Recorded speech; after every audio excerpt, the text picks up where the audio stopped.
بسم اللہ الرحمن الرحیم۔ انسان جب اپنی خواہشات اور ضروریات محدود کر لیتا ہے تو پھر اسے جھوٹ بولنے کی ضرورت ہی پیش نہیں آتی۔ خوبصورتی کے لیے چاہے ہم ساری دنیا کا چکر لگا لیں، اگر وہ ہمارے اندر نہیں تو کہیں نہیں ملے گی۔ مکافات عمل کی چکی چلتی بہت آہستہ ہے مگر پیستی بہت باریک ہے۔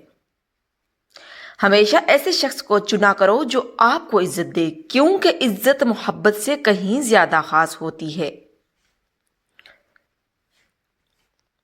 کوئی کسی کو نہیں سمجھ سکتا، انسانوں کے دل سمندر سے زیادہ گہرے اور آگ سے زیادہ پر اسرار ہوتے ہیں۔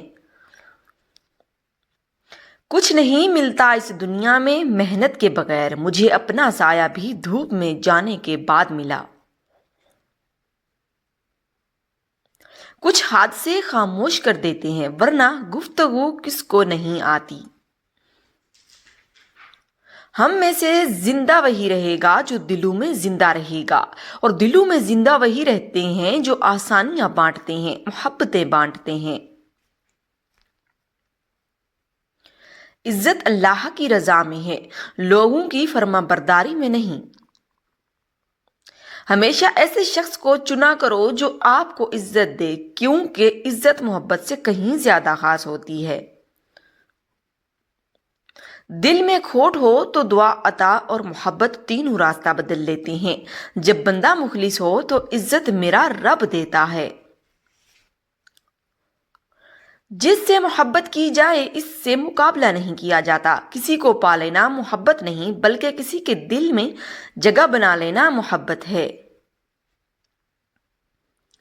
دنیا میں دو کام بہت مشکل ہیں، ایک اس کے ساتھ رہنا جس کے ساتھ محبت نہ ہو، دوسرا اس کے بغیر رہنا جس سے محبت ہو۔ انسان کے کردار کی دو منزلیں ہیں، دل میں اتر جانا اور دل سے اتر جانا۔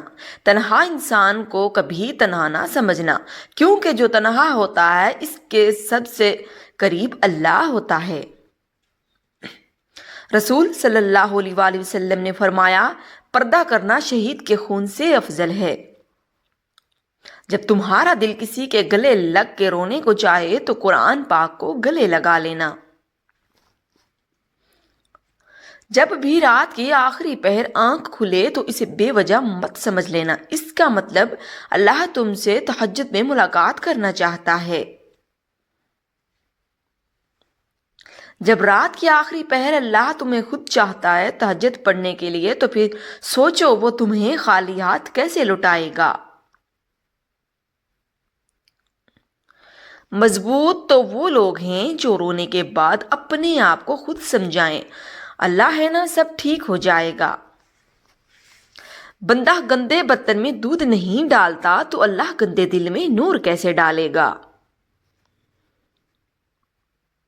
مخلص کی طلب ہو تو پہلے خود خالص ہونا پڑتا ہے۔ مت کرو کسی سے اتنی امید، ہر کسی کی اپنی دنیا ہے، کوئی کتنا بھی اچھا ہو پہلے اپنا ہی سوچتا ہے۔ گھر سے باہر جاتے ہوئے بیوی کو بتا کر جانا بیوی کی غلامی نہیں بلکہ بیوی کی فکر اور پریشانی کو کم کرنا ہے۔ لوگوں کی اصلیت سامنے آ جانا بھی اللہ تعالیٰ کی بہت بڑی نعمت ہے۔ پوچھا گیا غرور کیا ہے؟ جواب ملا خاک سے بنے انسان کا اپنی اوقات بھول جانا۔ لاحاصل کو اگر پانا چاہتے ہو تو تہجد پڑھا کرو، کیونکہ جو نصیب میں نہ ہو اسے تہجد کی دعائیں مقدر میں لے آتی ہیں۔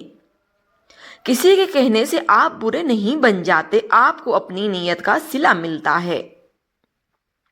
آہستہ چل زندگی کئی قرض چکانا باقی ہے، کچھ درد مٹانا باقی ہے، کچھ فرض نبھانا باقی ہے۔ ہمارا رب اتنا مہربان ہے کہ جانوروں کو پانی پلانے پر بھی جنت عطا کر دیتا ہے۔ زیادہ سوچنے سے بہتر ہے استغفار کیا جائے، زیادہ سوچنا مشکلات کو بڑھاتا ہے اور استغفار مشکلات کا حل ہے۔ جب دنیا سے تھک جاؤ تو اللہ کی بارگاہ میں سجدہ ریز ہو جایا کرو۔ دنیا والے تھوڑی سی غلطی پر چھوڑ جاتے ہیں اور اللہ تھوڑی سی عبادت پر تھام لیتا ہے۔ جن لوگوں کا دل اچھا ہوتا ہے وہ جلدی ٹوٹ جاتے ہیں، جلدی مان جاتے ہیں، جلدی رونے لگ جاتے ہیں، جلدی ہنسنے لگ جاتے ہیں۔ ایسے لوگ اللہ کو بڑے پسند ہوتے ہیں۔ کسی کا دل اتنا مت دکھاؤ کہ وہ اللہ کے سامنے تمہارا نام لے کر رو پڑے، کیونکہ ٹوٹے ہوئے دل سے نکلی ہوئی آہ عرش تک جاتی ہے۔ کبھی کسی کو دکھ مت دو، کیونکہ معافی مانگ لینے پر بھی دل میں درد باقی رہتا ہے، جس طرح دیوار سے کیل نکالنے پر سوراخ باقی رہتا ہے۔ وہ لوگ جو کسی کا برا نہیں چاہتے، اللہ تعالیٰ ان کو بے حساب منزلیں عطا فرماتا ہے جو ان کے گمان میں بھی نہیں ہوتی۔ محنت کا پھل اور مسئلے کا حل رب دے گا، یہ مت سوچو کب دے گا، جب دے گا بے حساب دے گا۔ کبھی بھی لوگوں کی باتوں سے پریشان نہ ہونا، کیونکہ آپ نے حساب رب کو دینا ہے، لوگوں کو نہیں۔ جس سے بھی حاسد حسد کرتا ہے، ہمیشہ اسے بدنام کرنے کی کوشش میں لگا رہتا ہے۔